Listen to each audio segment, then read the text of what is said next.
ہے فلسطین کی ریاست اور ایک ہی قیادت ہے اس وقت حماس کی قیادت، اس کو ریکگنائز کیا جائے۔ اور اس وقت اگر ٹرمپ نے 20 نکات پیش کیے تھے تو یہ پروپیگنڈا کیا گیا اور یہ چاہا گیا کہ حماس اس کو ریجیکٹ کرے اور سارا وبال حماس کے اوپر ڈال دیا جائے کہ یہ تو قتل عام کے حامی ہیں، یہ جنگ بندی نہیں چاہتے۔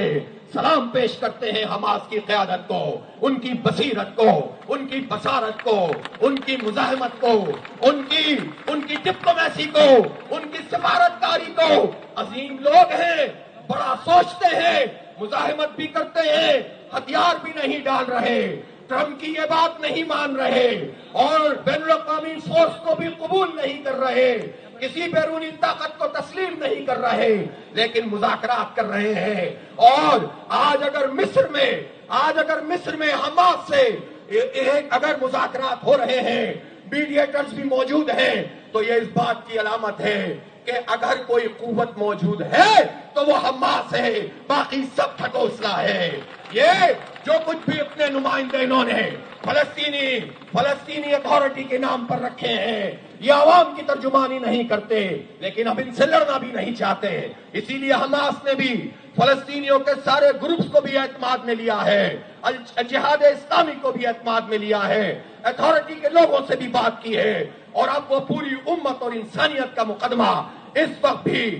مذاکرات کی ٹیبل پر بھی لڑ رہے ہیں، ہتھیار بھی نہیں ڈالے ہیں، بین الاقوامی تسلط بھی قبول نہیں کیا ہے، مذاکرات بھی کر رہے ہیں، قیدیوں کے تبادلے کا باوقار نظام بھی بنا رہے ہیں۔ یہ ہے حماس کی طاقت۔ اور یہ بھی کہنا چاہتا ہوں کہ اگر ایسا ہی ہے جو لوگ کہتے ہیں کتنے لوگ شہید ہو گئے، حاصل کیا ہوا، تو پھر ہم یہ بھی بتانا چاہتے ہیں فلسطینیوں کے پاس چوائس کیا تھی۔ 125 سال سے شہید کیے جا رہے تھے۔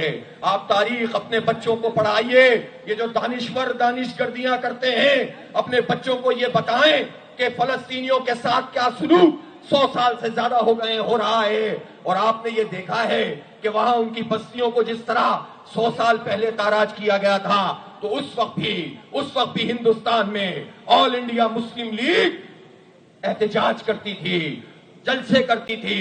جلوس نکالتے تھے، بلکہ مجلس احرار بھی یہ کام کرتی تھی۔ ہم نے کتابیں پڑھی ہیں اور اس میں لکھا ہے کہ انگریز نے، برطانوی سامراج یہاں پر موجود تھا، انگریز کی حکومت بر صغیر میں تھی، اور فلسطین کے حق میں تقریریں کرنے پر ان کو گرفتار کیا جاتا تھا۔ یہ بات کیوں نہیں بتائی جاتی کہ بر صغیر پاک و ہند کے مسلمان، بر صغیر پاک و ہند کے لوگ پہلے دن سے فلسطینیوں کے ساتھ ہیں اور اسرائیل کے خلاف ہیں، صہیونیوں کے خلاف ہیں۔ اس لیے ہم نے تو دیکھا 1931 میں علامہ اقبال نے فلسطین کا دورہ کیا، ہم نے تو تاریخ میں پڑھا 1937 کی قرارداد آل انڈیا مسلم لیگ کی موجود ہے، ہم نے تو دیکھا 1940 میں منٹو پارک میں ایک قرارداد پاکستان کے حق میں تھی، دوسری قرارداد فلسطین کے حق میں تھی۔